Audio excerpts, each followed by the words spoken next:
Welcome to the Heavy Spoiler Show. I'm your host Paul, and this video we're breaking down Nosferatu.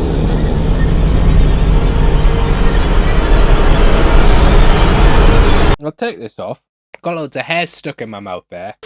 Now, the movie itself is, of course, a remake of the 1922 silent film, titled Nosferatu, A Symphony of Horror. That was the first vampire movie ever. Though it's gone on to be considered a masterpiece, at the time it was met with some backlash. The film was an unauthorized adaptation of Dracula, and it led to a big lawsuit. Bram Stoker's widow Florence Balcombe sued for copyright violation, and in the end she won the case. Thus, all copies were ordered to be destroyed. It's easy to apply this metaphor to the death of the titular character, and they were burned up just like the Count. However, some copies survived, and thus the legend of the film lived on. Like a vampire, it went beyond death, and the figures now became a cinematic icon. However, because of this, the end credits list that it's based on Nosferatu and also the work Dracula as well. Classed as being one of the first horrors ever though, we now have this remake produced by Robert Eggers. Eggers has created a body of work that marries historical realism with fantastical elements. Things like The Witch, it deals with the occult while also remaining accurate to the time. Whether it's the sets, dialect, accents or costumes, it's clear he puts a lot of care into his work. And this movie's no exception, with it featuring some of the best night scenes in modern cinema. Like, thank God we're not just doing the literal dark days of the Game of Thrones night battle. How this was done though is given away by little clues that are retained in the film. For example, you can see clouds in the sky at the start and also Ellen's shadow on the ground. In our Dr. No video, we discussed how this often shows stuff's being shot in the day and then simply darkened for film. But I think it works really well, and at points the movie even seems black and white. This gives it the effect of the original silent film, and it creates such a cool aesthetic with the dark. There's lots of things that we need to bring into the light though, and throughout this video we're gonna break it all down. Please hit the thumbs up if you enjoy the video, and if you're down for the count like a bad boxer, then make sure you subscribe. With that out of the way, thank you for clicking this. Now let's get into Nosferatu.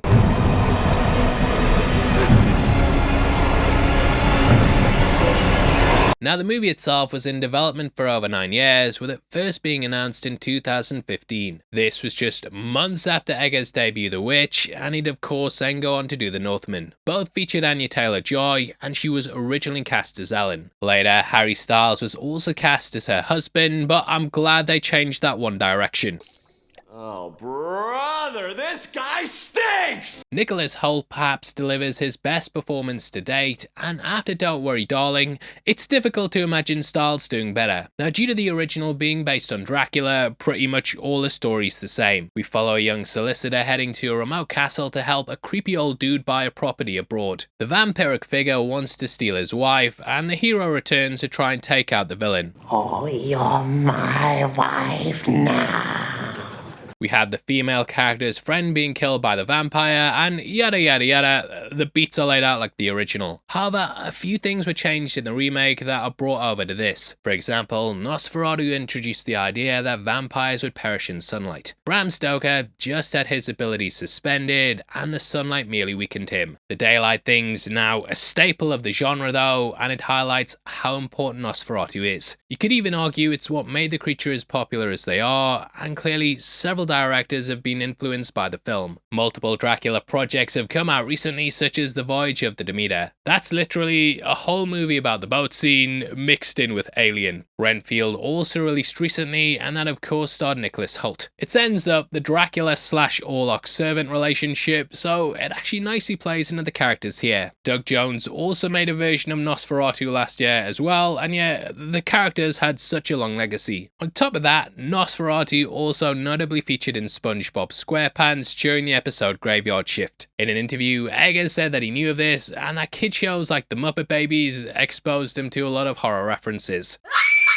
We of course also get a change in the names, with Count Dracula being changed to Count Orlok. Both were based on Vlad the Impaler though, which we will talk more about with the character's design. Now the movie opens up with a classic Universal Films logo which was used for their movies in 1913. That was when they were known as the Universal Film Manufacturing Company, so it's a great way to open up the movie. We then go to the Focus Features logo, which has been made to look all old-timey like, despite the company being founded in 2002. This then goes to Maiden Voyage, which ironically fits in with the boat trip Orlok takes. Opening with Ellen pleading for someone to ease her loneliness, it then leaves her open to Orlok's control. The original book dealt with themes of melancholy and how lonely eternity could be. In a lot of adaptations, Dracula is seen as a tortured soul who lives forever alone in his castle. Things like the Castlevania anime, they've all dealt with these themes, and this is what drives the Count to buy a house. You also forget just how much people were cut off from others back in the day. Nowadays, you can speak to almost anyone on the planet in an instant. However, back then if somebody went on a trip, it was common that you wouldn't see them for years. Thus, loneliness starts a chain of events that has Orlok use her future husband to help him move to Germany. This is a big changer from the other adaptations, and it sets up that Ellen was in contact with him long before she was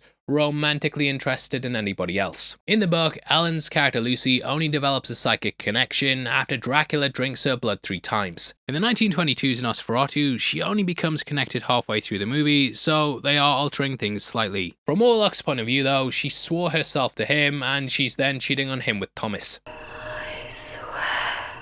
In the past, it's normally the husband who invites the devil in, as he's the one tempted by money. There the story's been a metaphor for greed, but here I see this as a metaphor for lust. The movie is horny as F, and I think Eggers is giving a comment on society. Later on, Nosferatu describes himself as being an appetite, and I think both he and Ellen have one that's sexual. Even the way Orlok drinks blood, there's clearly humping and thrusting, so it ties in with that really well. However, due to society, she can't act how she wants, and she's left at home and basically told her place. She doesn't get to make the decisions, and her pleas for her husband to stay home are ignored. So sexual repression and the release of that definitely feels like an aspect of the movie. The psychic connection is played up a lot more in this compared to the original though, and Eggers expands Ellen's role massively. Professor Albin Eberhard von Franz later explains that Ellen has a connection to the paranormal, which means she's being used by Orlok. He even tells her that in another life she would have been a priestess of Isis. Eggers mentioned in an interview how in the Herzog movie she was mentioned as a sleepwalker, and back then sleepwalkers were presumed to be in tune with the other side. Von Franz is also played by Willem Dafoe. His inclusion sees him teaming up with Eggers once more after The Northman and also The Lighthouse, which is another great film. Ralph Ineson, who appears as Franz's former student, is also a frequent collaborator, having appeared in The Witch, The Northman, and now Nosferatu. This, however, is Dafoe's second Nosferatu-themed movie, as he played Count Orlok during 2000's Shadow of the Vampire. That was a send-up of the making of the original Nosferatu, so it is kinda like how Holt played Renfield. Albin was also the name of the producer on the original, and his character is based on Professor Van Helsing. He's basically your vampire hunting archetype, and over the years he's been adapted in several ways. Cutting back to the movie though, we get our first look at the night shots, which again are presented really well. This was part of a technique Eggers used on The Northman, but he really steps it up here. Director of photography Jaron Blaschke used what he called a short pass filter to remove the colour in the film. He put on the same one used for The Lighthouse, which is black and white, but he allowed a little bit of blue into the spectrum. They then removed the red and yellow, which makes the movie have a look akin to the original film. We then see Ellen taken over by Orlok, and Lily actually work with a movement coach to get these moments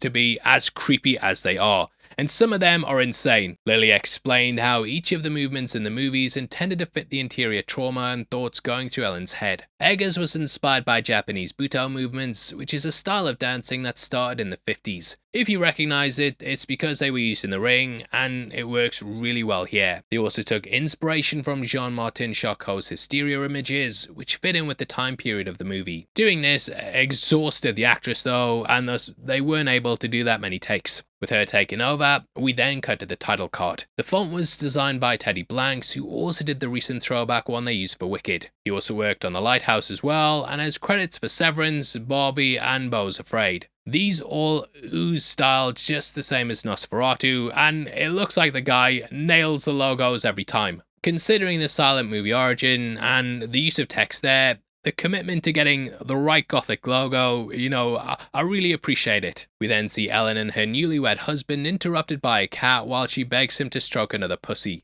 You know what? Ellen's cat has no master or mistress, which mirrors Ellen, who has both a husband and a psychic long-distance boyfriend. Her having this pet fits well with the movie's second half, where the rats take over the city and cause a plague. Back then, cats were used to hunt rats, and she's the one who kills Orlok in the end. The professor also has multiple cats, subtly hinting how he'll be the one to help Ellen. Thomas then rushes off as he's expecting a big day at work and he needs the money to start a family and home. Now I do appreciate how they made the pair newlyweds, whereas in the past they've been married a couple of years. It sort of plays into the eagerness he has and why he wants to do what's best for his family. We also learn he's in debt to his school friend, and though his mate's alright about it, he clearly wants to show he can pay him back. We then get a hint of Ellen's foresight as she knows her husband's got the position already and he's going to be sent away. This sort of feels like it riffs off The Shining, where Danny knew his dad had got the job. It explains why moments ago she begged him to stay and hoped he'd throw a sickie, and this might be why he was late in the end.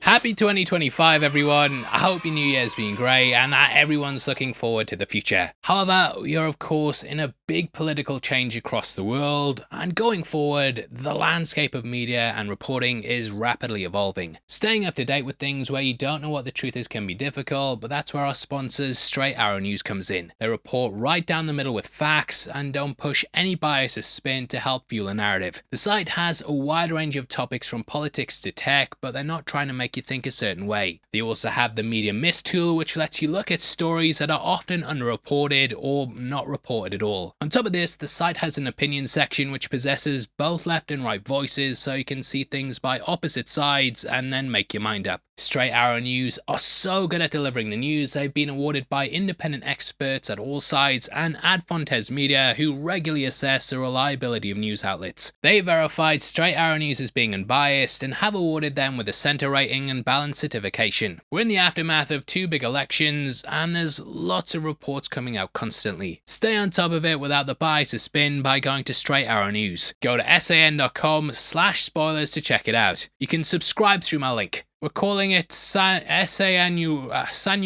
You can also scan the QR code on screen right now to get the app. When you subscribe, you not only support me, you're also supporting a group of journalists that are raising the bar on news and focused on serving you the truth. Huge thank you again to Straight Arrow News for sponsoring the video. Now let's get into the rest of the breakdown.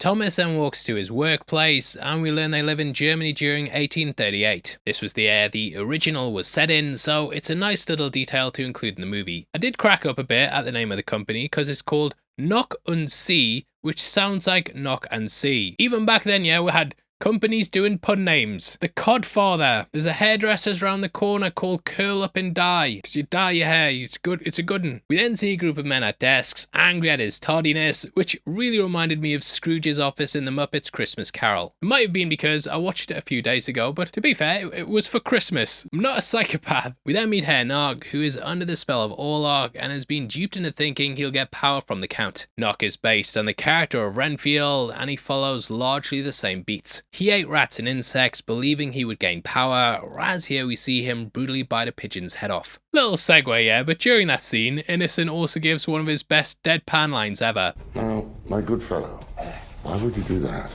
Nock has slowly started to lose his mind though, and he does seem rather eccentric. He's giddy at the idea that the situation's providence, which means the protective care of God or of nature is a spiritual power. He's clearly loving the plans coming together and starts to drop subtle hints like this. Yes. To retire here, he has one foot in the grave, so to speak. One thing I love about the film as well is how that it also tackles emerging ideas at the time. The film really wrestles with the old and new world, and we see this in several subtle ways. The new world's described as structured and formal, and everything's thought to be rational. On the flip side of this, the old world's said to be eternal and infinite. He is infinity.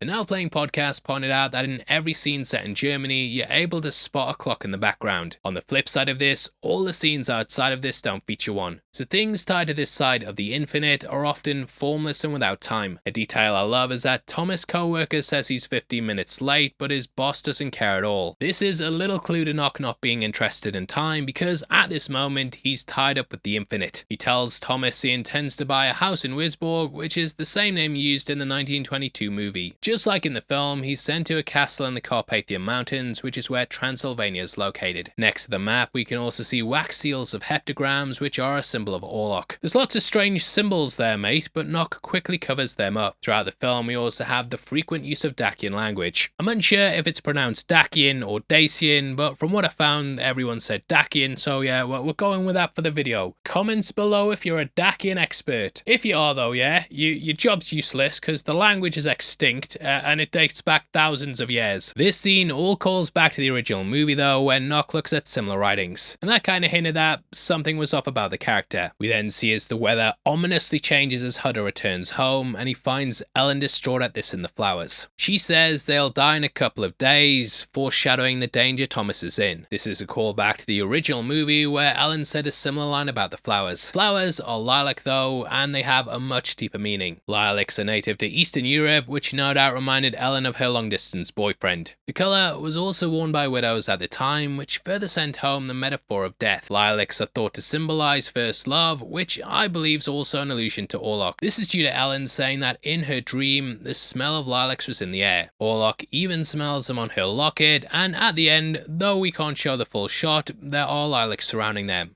The scent of the lilacs was strong in the rain, and Ellen also recounts more of her dream, which foreshadows the ending of the movie. The smell of death is the plague that comes to the city, and we see how all around Ellen slowly start to die. The wedding could also allude to Orlok attempting to take control of her and their sex scene at the end. So having the smell of lilacs gives us an early insight into her foresight. Now Thomas thinks she's a bit crazy, and it's hinted she's had this supposed madness for quite a while. It was initially believed to have passed, but people become forceful with her when it re-emerges. She ends up being bound to the bed, and now playing said they treat her like a problem instead of a person, which is a great phrase to use. He very confidently says that everything's well, and thinks that having a big house with maids will solve it. It highlights he doesn't understand her issues, and therefore doesn't know how to treat it. I also love the quick cut of them looking sad and miserable in the carriage. Thomas clearly wants to emulate his boyhood friend though, who's made a fortune off his father's shipyard. He even mentions how the demands outstripping his capacity, and his biggest problems that he's making too much money. This is due to being set near the end of the Industrial Revolution, which brought untold riches to Europe. We also hear he's got a son on the way, and he's more interested in him than he is his two girls. He cares more about the kid he doesn't have yet, and ignores their cries about the monster under the bed. Now the film also argues the point of the rational versus the irrational. If you believe in science, then you can't believe in monsters, and thus they fall victim to it because the warnings fall on deaf ears. On the flip side of this, the Romani haven't modernized like Germany, and they still go out in the night and hunt vampires. They keep Orlok in his castle, and believe he's trapped so the rest of the world's safe. Even though the rest of the world's moving on though, they're still stuck in their ways to protect everyone else. Ellen then cuts her hair, which could be for Thomas to put in a locket, but it can also be read as being a gift to Orlok. This will let him know to follow him, and you can really read into this moment another way. We then see as Thomas has come across a village of Romani people dancing and playing music. We learn that these people live in fear of Orlok and basically Voldemort his name, which I shouldn't have said, I apologise. I shouldn't have said that. I should not have said that.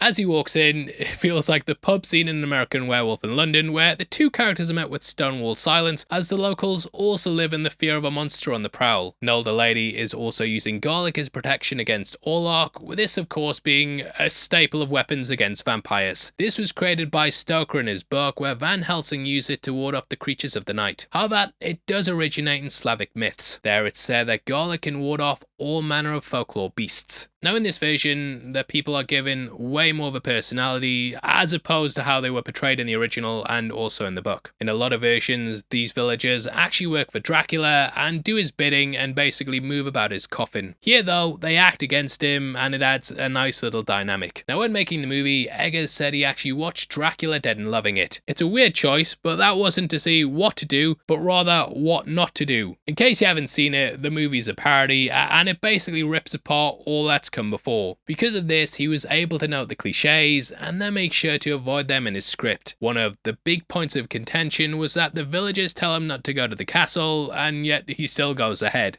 We're gonna do it anyway.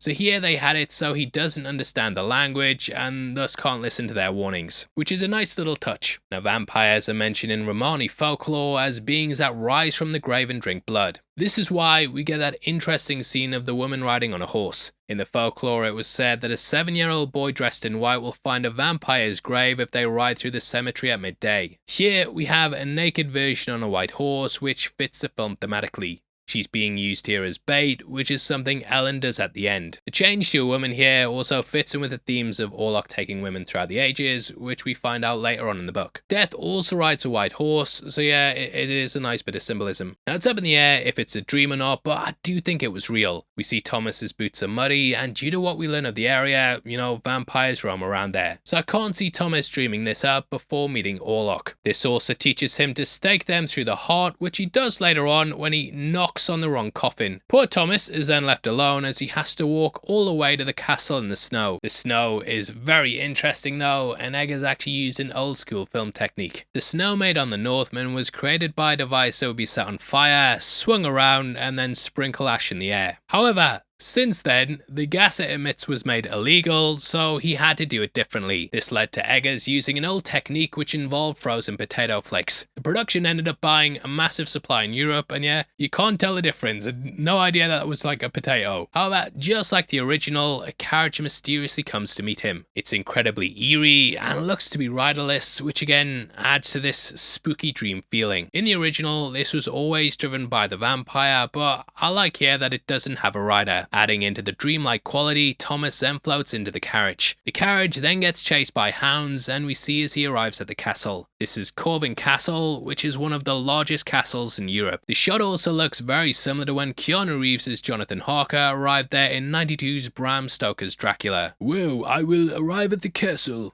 That's how he sounded. It was Cockney back then, that was. Interestingly, this castle's also where Vlad the Impaler was imprisoned for a short time. The Impaler was known for, well, impaling, and I don't know if that's a sexual metaphor, but yeah, the guy killed a lot of people. It's estimated that at the time, he may have killed up to 100,000. Which is insane looking back, as killings had to be done by hand. Genocides these days, they're often carried out by industrial means, but there everything had to be done with personal involvement. Vlad was hated, and he was so feared that even in death, people thought he might come back. This is what created the legend of the vampire, and it formed the basis of Dracula. Now Eggers actually gives a nod to this in the character design of Orlok. He's a big departure from the classic silent film, and instead he looks like a noble lord. This includes having a gigantic mustache, which is what Vlad also had in real life. Anyway, back to the castle, and the interior was filmed at Pernstein Castle. This was also used in the 1979 Werner Herzog version of Nosferatu, and it has such a creepy aesthetic. I love how as he opens his eyes, it looks like he's waking up in a coffin, and he then appears at the gates. These gates were actually made especially for the production, as Eggers wanted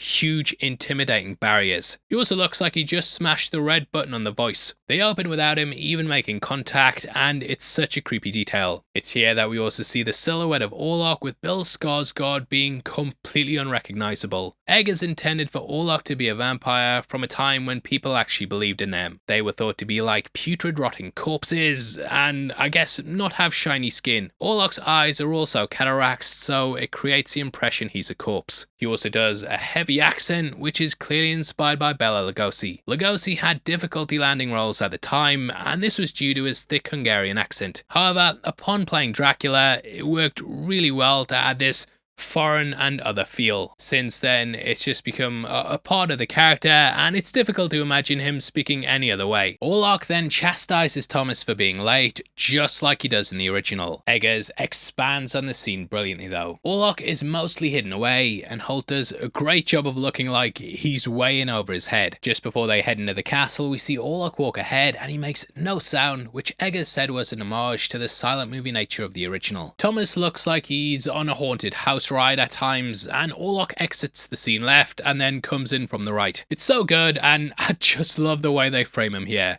Finally, we get our first proper good look at him, and it plays upon the description in the book. The mouth, so far as I could see it under the heavy moustache, was fixed and rather cruel looking, with peculiarly sharp white teeth. These protruded over the lips, whose remarkable ruddiness showed astonishing vitality in a man of his years. The rest, his ears were pale, and at the tops extremely pointed.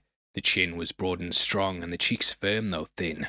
The general effect was one of extraordinary pallor. Now, Orlok's implied to have been a Solomonar who was cursed, and he's only allowed to live in this cursed land. Now, Bill Skarsgård was originally cast as Thomas Hutter, however, the film had such a long pre-production. During this, Eggers rethought some of the movie, and decided that Skarsgård would act better as the Count. Skarsgård completely disappears though, and I'm glad he got the role. He worked for a long time on his voice and likened it to Mongolian throat singing. His face was made using prosthetics, with over 60 being applied to him. This took between 4 to 6 hours depending on what look the character needed. He's no stranger to this process though, as he notably played Pennywise during It Chapter 1 and 2. One of the prosthetics was also actually gifted to Nicholas Hoult, which made for a lovely little memento. During the scene when Orlok slips Thomas's blood, Eggers asked how was that for you. Holt said he could feel a prosthetic penis, so Eggers framed it and sent it as a gift. Yay! Thomas then starts to eat the bread like the original, and he also cuts his fingers the same way. In both, the vampire fixates on the blood and the hunger builds within. Thomas then randomly appears at the fire, and we can see the statue looks like it's moving. Again, we're unsure if he's dreaming or not, and he looks utterly terrified. We then cut to a beach that looks like the original, and it was inspired by the book. There, Mina's journals talked about a holiday in Whitby, which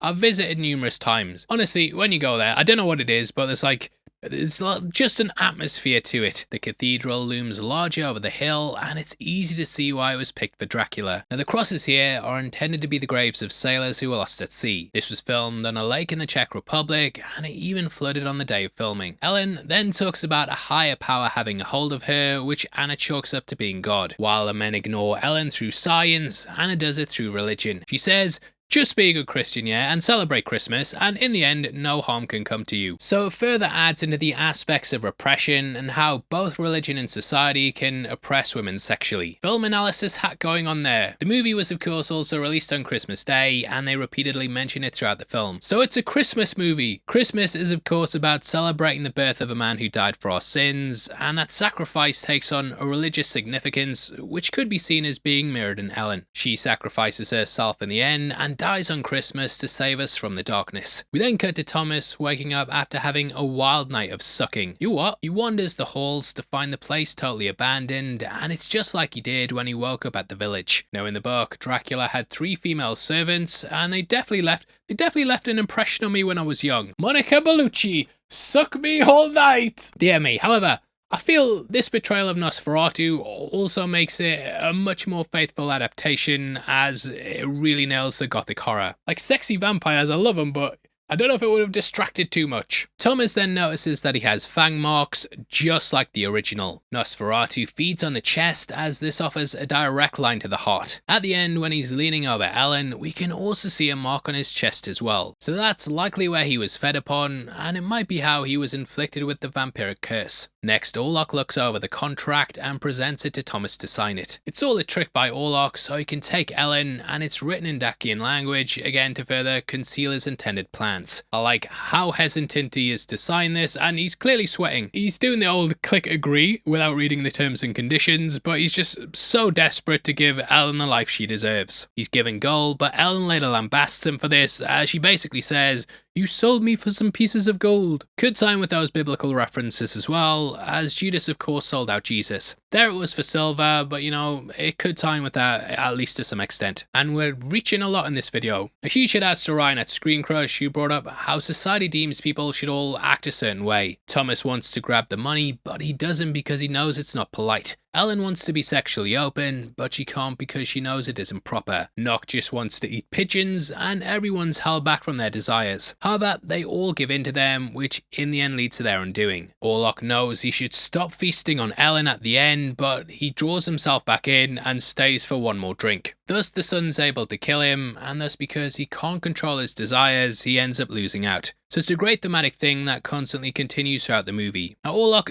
won't mention why he chose a dilapidated house, and he just says the covenant is signed. Covenant means property contract, and yeah, it just kind of ties into the legal sense. In the original, Orlok then creepily stared at the locket and said, "Your wife has such a lovely neck." Here though, he talks about the lilacs. Thomas is also rebuffed when asking about the letters he wants to send to Ellen, which in the original, he actually managed to do. Poor Thomas, he's then stuck in Luigi's mansion, which is a nightmare nightmare scenario. He's pretty much become Orlok's blood bank, and Thomas ends up discovering his coffin. I love the design of it. It just looks gothically medieval, and it also has his heptagram symbol on it. The coffin, throughout all the incarnations, is deeply tied to the character, and he has to sleep in the dirt from where he was buried. Reaching out to Ellen, he then boasts her husband's gone, and we see as he goes to feed on him. He levitates as he does this, and yeah, such a great moment. Reminded me of the getting high scene in Breaking Bad, I think it was, and yeah, the guy's just kind of completely out of it. The use of silhouette and shadows also incredible, and it all calls back to the original. A lot of these shots are actually done using convex lenses and mirrors, and they create such a creepy effect. The hounds as well are terrifying. In reality, they're Czech shepherds, and yeah, pretty scary. Like, I hope my dog doesn't come after me like that. Nicholas Hoult also talked about how they scared him on set, as they'd be barking and be held back on leads, just ready to run after him. While this is going on, Ellen also sleepwalks and mimics the movements of Orlok. However, she falls, and symbolically this shows how she's fallen under his spell. I absolutely love the raw emotion from Lily Rose Depp, and throughout she really nails the movements. There's clear callbacks to The Exorcist, and later on she even does the crab. This is a reference to the spider walk that was removed from the original cut, but it's a great inclusion, and you definitely feel that idea of possession. Moaning in her sleep, the doctor suggests tying her down and even having her sleep in a corset. These will both bound her, and it further plays into the themes of repression. Ellen is immensely misunderstood by modern society, and even in this trauma, she has to conform to things that will correct her. Corsets help to correct your posture, but this is done as a form of control. The corset has since become a symbol or shorthand of the boxing of women into the way that the patriarchy wants them to be. They could also be very dangerous if they were laced too tight, and I definitely feel that's what Eggers is saying. They also have them say, yeah, if this doesn't work, just use ether, and yet not really helping her. Now this is mirrored in Knock and those at the asylum who are locked up in prison cells instead of being treated. Knock also says, "He is coming," which is something Ellen says throughout. It's not until Von Franz arrives that Ellen's really treated with any sense of decency and somewhat respect. At said hospital, Knock has gone fully insane, which is just like Renfield in the books. His cells are covered in Dacian, and he considers himself Orlok's servant. Just as he's reciting a gripping monologue, we also see Ellen descend into a fit, which Harding explains happens every night at the same time. We saw her have a similar one earlier on the beach, and it does look like epilepsy. This illness was stigmatized at the time, leading to some people being put in asylums. This further shows how Ellen's afflictions are thought of as weird rather than actually being diagnosed. The corset is tied down, and Harding starts to show his frustration at what he sees as a burden. Anyway, when he's downstairs, you might be wondering, hey, what's this pool table and why has there got no pockets? As we know, historical accuracy is very, very important to Eggers and also to his movies. This is actually a Caron billiards table, and instead of hitting the cue ball into a coloured ball to get it into the pocket, the aim is to hit your cue ball into another opponent's cue ball and then into the coloured balls. This scoring is known as a count, which is a very, very neat Easter egg referencing the count. To me, anyway, I'm seeing connections that there might not be. Now, I have seen some criticism of Aaron Taylor-Johnson's acting here with it is a bit hammy, and I feel like he appears to be just like he's acting in a play. I think in general that Eggers movies feel a lot like stage plays, so maybe that's why he made the choices that he does. I guess you could say though he's been craving some real roles. His character is an interesting opposite to Ellen though, as he believes in the rationale of the time. This ends up blinding him, and just as he ignored his daughters, he ignores Ellen's advice. This leads to the death of his children and also the death of his wife. Now, it was definitely a time of misogyny, with hysteria being a common diagnosis. This just covered a number of things though, and was seen more as a catch-all term. Whether a woman had depression, anxiety, or didn't hit the thumbs up, they were all classed as hysterical. Later, the doctor even says he witnessed women make up all manner of delusions, as he dismisses the threat of the occult. We then catch up with Thomas, who's landed on the bank of a river and he's taken to a church. He's healed by Orthodox nuns, and we get some more backstory on the Count. Finally, someone can speak English or German, and they translate the words of the old nun. She explains how he was a dark figure, possibly a sorcerer, and that the devil helped him become an undead vampire. It kind of goes against the chest markings that were pointed out before, but you know, being bitten and then turning, that's kind of how vampires are typically transformed, to me at least. However, this explains why he's so much more powerful than the vampire killed in the woods, as he's seen as a dark wizard. He's also able to summon storms and can astral project. Because of this likeness to a dark wizard, I actually saw a lot of similarities similarities to Rasputin. Now in the folklore tales, he would have been classed as a Solmonari, which was someone who was able to control animals. This is what he does with the rats, and it's also said they could manipulate the weather. So it ties in with the sudden rain at the start, the storm here, and so on and so forth. It was also said that these wizards could ride dragons, but alas, we don't get to see that. However, Romanian folklore also has a creature named a Zubrator. This is a roving spirit who makes love to maidens by night. So it seems like Eggers used a combination of different parts of the lore to make Orlok. I really appreciate that he's delved this deeply into it, and it adds a lot to the movie. Innocent's doctor then explains Professor Albin as we see a boat behind him which foreshadows the doom boat that's about to bring Orlok. Now the nuns tell Thomas that Orlok can't leave, but as we know, he's got that one trick vampire hunters hate. If he can transport his soil, he'll be able to travel. Just take a plant pot. We then go to Professor von Franz, who as mentioned earlier has the first name Albin. Beyond being a producer on the original, Albin Grau also practiced the occult. Grau was friends with the legendary occultist Aleister Crowley, and Franz clearly mirrors his interests. Around the time, there was a massive rise in the interest in the occult, with seances regularly being held. Franz also represents the radical ways of thinking in society, and how the world around them is being seen in new ways. Even Charles Darwin's work brought the ire of religions, and humanity was starting to question their beliefs. I feel like Albin represents the old ways, and this could even be seen in one of the final shots. As he goes and looks out the window, a crucifix shadow appears on his face. This implies that God's looking down on him and potentially has been watching the figure. This then transitions to that God's eye view of the pair, and thus I feel like this was done on purpose. Obviously, if you interpret the crucifix another way, yeah, let me know below, as I'd love to get another point of view. Now, we see that he's surrounded by cats, and it's possible that one of these is the one that Ellen saw at the start. Later on, Albin acts affectionately towards it and even gives it a treat from his pocket. So it may even potentially be one of his, and that's why I brought some food for it. Perhaps he's been watching her, and he may even be an instrument of God. We also learn the cat's called Greta, which is a nod to the original film. There, the character Ellen was played by Greta Schroeder, and thus they brought across her name here. When the men find him, he's muttering away to himself, and he says how he nearly unlocked the final key of the Mystorium Libre Quinique, which is the 5 books of mystery. This was a manuscript by occultist and mathematician John D. and Edward Kelly. This gave insight into the occult and taught the reader how to practice magic. The doctor then says, Nolite dare sanctum canibus. This means do not reveal what is sacred to dogs, and is in the Bible under Matthew 7:6. This is actually a saying from Jesus, and it basically means do not preach the word of God to those who are hostile. Von Franz definitely adds an element of belief into the movie, and later he says to fight what's in the darkness, we must first accept it. Albin then wakes up and replies with, Neque mitatis margaritas vestia antiporcos.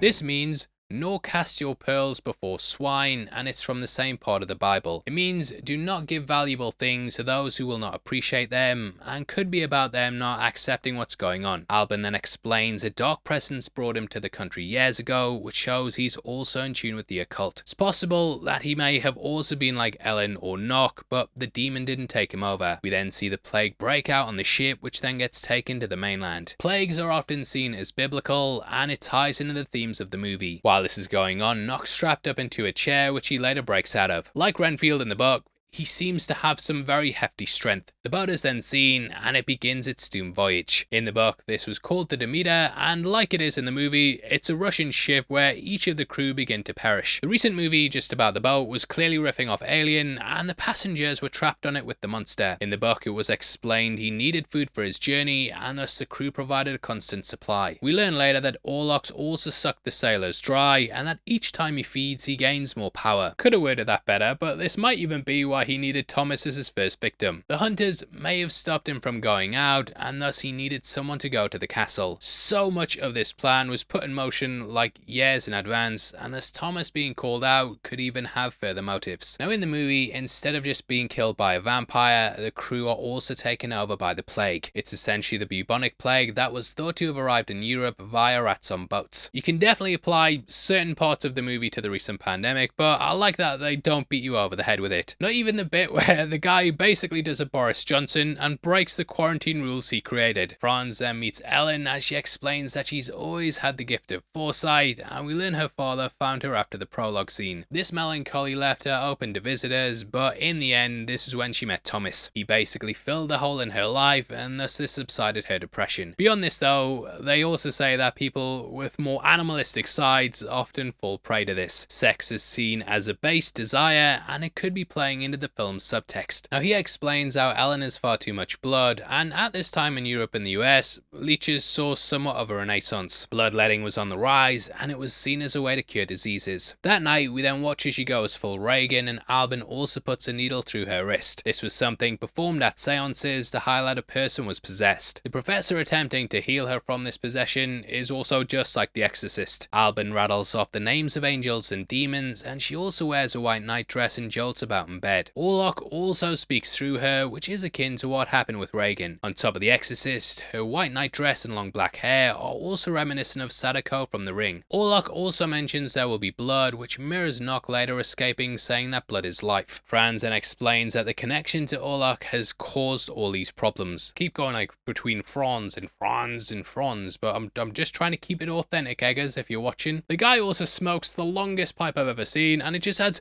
a bit of humour to the darkness, especially as he's just standing there like in front of this big Christmas tree. There is a dread storm rising. The boat scene then really plays into the horror here, and we see his sailors attempt to kill Orlok. One thing that you might miss is that you can see his back amongst the raincoats just as the sailor approaches the box. Such a creepy detail, and he then pounces from behind. As the boat and Thomas arrive, we see that it's chucking it down, which ties into Orlok's powers. We then see his Nock escapes, and as the boat travels up the river to the mansion, it mirrors the shot from when Thomas went towards the castle. The mansion itself is falling apart and rotten, with its rundown appearance also mirroring Orlok. To me, keep having to say that because I might be reaching, and it's a lot of symbolism in this movie. Now Nock also offers himself to the Count. Instruct me, charge me, use me. With this though, all I could think about was Dr. Meredith Grey. So pick me. Choose me. Love me. Now he wants to take out Thomas for Orlok, however, Ellen has to submit willingly. She swore to him in the beginning, but then made new vows to Thomas. So she's torn between the two, and whether she'll give in to the dark or the light. I think Nock also really wonders if he's gonna get what he wants as he gets knocked to the floor. He later says how he wanted to be the Prince of Rats, but all Orlok wanted was his bride. The penny clearly drops for him, you know, they're knocking on your door telling you what's going on, but in the end he still continues to serve Orlok. Back home we see how Thomas is now sick, just like how Ellen was. The roles are reversed here, though she understands what's going on. The shadow of Orlok then expands over the city in a stunning shot, with shadows being a running theme throughout. The shadow was such an iconic piece of cinema in the original, and it highlights how he now has a hold of the city. We then see Mrs. Harding leave her children, unaware of the harrowing events about to unfold. They plead for her to stay, and it ties in with the idea that children are more in touch with their sixth sense. They haven't been battered down by the adults who've told them to think a certain way, and thus they've been able to sense what's coming. This was a big theme in the others, in which the children were able to see ghosts. Then there's something that feels like a reference to the poster from that, as we have Anna walk the house with a lamp. Ellen then says that she wants to stay the night with her, and they believe a crucifix can help. Again, it ties in with belief and how we often tell ourselves things to cope with fear. I did notice how just before speaking with Orlok, she went to the window and didn't have this necklace on her. Anna didn't have it either, and this may have left both open. Her husband at this time though was with the doctors, and he doesn't believe a single supernatural thing's happening. This is supplemented by Franz, who says how he's seen things that would make Isaac Newton crawl back into his mother's womb. He's of course one of the most famous scientists of all time, and he also discovered gravity. I feel like this film's really tying into things like faith, science, history, and art. That latter point is namely with the German Expressionism movement, which we see laced throughout the movie. Expressionism came with the idea that art should make you feel, rather than just recapturing a moment. Up until then, you know, we'd had portraits, battlefields, and things that were heavily realistic. However, pieces like Edvard Munch's The Scream, they were made to evoke emotion. Even the original movie Nosferatu, it tapped into that German Expressionism movement. Horror was an emerging genre, and it was interesting a piece of film could make you feel fear. You sat there, you know, it can't affect you, but for some reason you still start to feel it. So that line by Franz is really about what you feel, and it clearly riffs off the art world. This also extends into romanticism, which often had figures of women in bed. Some of the most famous pieces depict a demon on top of them, and it's clear they influenced the movie. Nosferatu then appears, and he gives her 3 nights to give herself willingly. The city's tormented every night, and these terrors kind of reminded me of the plagues of Egypt. They were sent to convince the pharaoh to change his mind, and basically just act as the wrath of God. Those plagues included swarms of insects, rivers of blood, and children being killed. Rats are rampant in the streets, and the bodies pile up on every corner. Vampires also hunger for blood, and that of course ties in with the story. We of course also have the daughters being killed, which might play off the first son curse. The Hardings are also expecting their first son, so it could be tying into that. Doorways are even painted with crosses, which is similar to the markings from the Bible. So lots of things tying it together, and the next day we see the plague spread. Anna also describes it as suffocating, and she seemingly has a connection to Orlok. She asks what this insufferable darkness is, and it also helps to highlight how strong that Ellen is. She's able to withstand Orlok's power, whereas everyone else just falls victim to it. Harding's frustration then comes to a crescendo at this moment. He sees his wife and throws Ellen and Thomas out, and is insistent he did everything he could. However, Ellen simply says he tied her up, and it highlights how uncaring he was. Personally though, I don't think he's a bad dude. It's just very clear he was completely out of his depth. Franz then manages to locate the book that Nock used, and they work out that Nosferatu must return to its Earth. They're unaware of what will happen if he doesn't, but it highlights he can be defeated. Ellen and Thomas then discuss Orlok, and she ends up becoming possessed. He's belittled by her, she chastises him for leaving her, and now Orlok haunts her dreams. On the surface, we can also look at the idea of satisfaction and how women require it in many ways. Though Thomas thought he was satisfying his wife by buying her a house with maids, she really needed something else beyond that. Orlok satiates her sexual desires, and this is why she craves him in the night. We also get one of the standout shots where Lily Rose Depp does her best Undertaker impression. Great acting. As they make love, Thomas sees a bloodied vision of Ellen, which we saw earlier at night, but this time it's in colour. Franz then looks into the book, which appears ancient, and it describes the vampire. We see a drawing of a woman with Nosferatu, which is essentially the scene at the end of the movie. It ties into those romanticism pictures, and basically sets up the ending. It explains how the maiden will give herself willingly, and builds upon the horse scene that we discussed earlier. Now while this is going on, we see as Harding sleeps with a pistol. I wonder, right, if this was again a reference to Coppola's Dracula, as guns were used throughout the movie, which is a reach, but it's worth pointing out. However, he's put under a spell and can't wake up, and thus Anna has to go to her children. She sees her kids violently killed in one of the brutalest scenes I've witnessed since Joaquin Phoenix started singing in Joker 2. At the funeral, we watch as the coffins get carried, and though it's not really an Easter egg yet, it reminded me a lot of Nosferatu carrying his coffin in the original. Like, it looked so goofy that he was just lugging it around everywhere, but I liked it. Like, just carrying it under his arm, walking about. Speaking of coffins, they then discuss how they need to go to Orlok's. However, Albin secretly laid out a plan with Ellen, and instead this is just a distraction. Similar to how Thomas kept Orlok away from his wife, he needs to also do that in the night. Though they could do this in the day, they need to wait tonight so Orlok can go to Ellen. This is the only way to stop the plague, and it's the only path to salvation. Symbolically, you could see giving into what we crave as being something that leads to freedom. Instead of repressing it, we can be who we are, and ultimately this leads to salvation. When it comes to the plan though, Harding's gone missing, and he succumbs to the plague mourning his son. Our son. Our little son.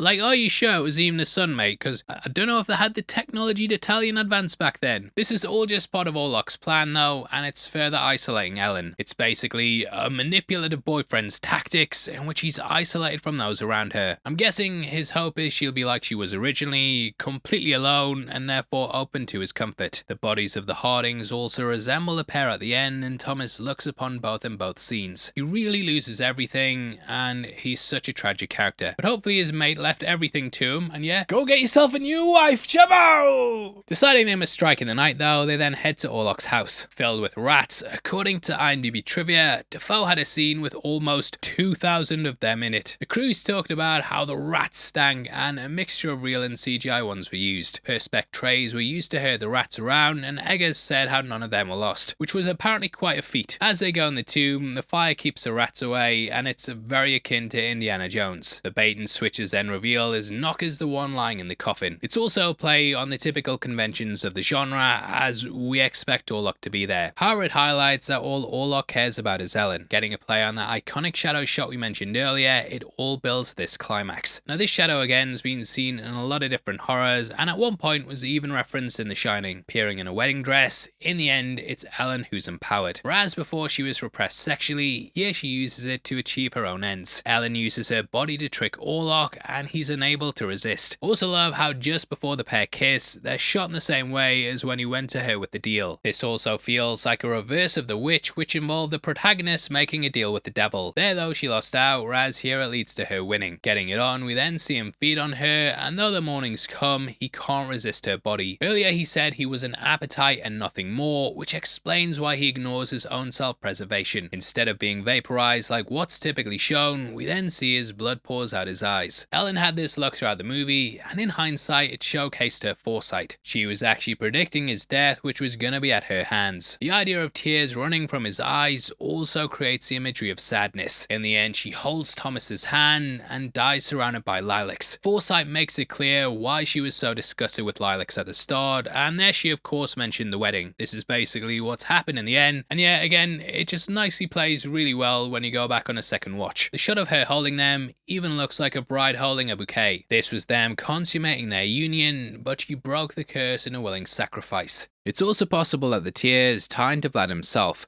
When putting together the video, our editor Matt came across a website discussing an affliction Vlad was thought to have had. Due to a protein in his tear ducts, he may have actually cried blood. Website Popular Mechanics discovered this detail, and it could possibly build into this moment. Till death do they part, and the ending also plays off the motif Death in the Maiden. We see her body entwined with his skeleton, which is also how that's sometimes depicted. This idea was also prominent in German art specifically, which fits in with the setting of the movie. Now Ellen could have been a simple helpless maiden throughout, but she's given much more agency and is the real protagonist of the movie. She's known of this impending doom and lingering spectre of death for a while now. Realizing she's gonna be ignored by most, she takes it upon herself to tackle the monster. Only when she throws off the shackles of what's expected of a woman in this age is she able to save the entire city and her husband. So it's a really nice ending, and also my guy looks like he skipped leg day like every day of his life ever. Either way, Eggers has crafted a faithful take on the iconic movie that he's thought about his entire life, and that has basically inspired his career. Looking back at his life when doing my research, I even saw that he did a school play on the original. So the guy's been wanting to work on this for a while, and yeah, what he delivered, I think something special. Though the pacing, you know, it is a bit off at times, the look and feel of the movie is some of the best gothic horror we've ever had. Just like expressionism focused on the feeling, when you're watching this, you know, you just get absorbed by the atmosphere. Bill Skarsgård, you know, he's completely unrecognizable, and as of making this video, they've just announced all the Oscars, and he's not in Best Actor, and I'm like, what the hell, I'm trying to focus on this video, but I'm so angry. Lily Rose Depp's been snubbed as well, but I think she's just a standout in the movie. It feels like she really wanted to make a statement, especially after the atrocious Idol on HBO. So this is her just completely knocking it out of the park, and I think everyone involved's got a long and fruitful career ahead of them. Like, I get angry Bill Skarsgård was 32 and making this because I'm 36, and I'm like, what the hell am I doing with my life? I am really looking forward to Eggers' take on the werewolf though, which is his next project for 2026. Set in 13th century England, I can imagine this will be the guy's next masterpiece. But now though, we have Nose for Art U, and it's a great film that wasn't Nose for Fart Poo, which is how I'd like to end the review and for everyone to remember it, and thank you for journeying with me. Please drop a like on the video, and I'd also love to hear your thoughts on the film. Did you know as well that members of the channel also get early access to videos? You didn't? Well, if you click the join button, you get at least one breakdown a week before anyone else. It costs just 99 cents a month, and we've tried to set it where hopefully it's not a lot for you, but if a lot of you do it, it'll mean a lot to us. If you want to get some Heavy Spoilers merch, we've also got a t-shirt line located just below the video that will let you pick up all kinds of tops like our Warner Brothers one, Alien Chestburster one, Disney Shill, Marvel tees, and a lot more. We drop new designs on there all the time too, so definitely keep an eye out, and thank you if you bought one. Now if you want something else to watch, we've got a big breakdown on screen right now. We've been going through a lot of David Fincher movies, so if you want to see a breakdown of Seven, if you want to see a breakdown of Fight Club, Gone Girl, we've got you covered, mate. With that out of the way though, thank you for sticking through this video. I must dash, and I'll see you on the next one. I've been your host Paul, you've been the best, hope you have a great week, and you take care of yourself. Peace. Peace.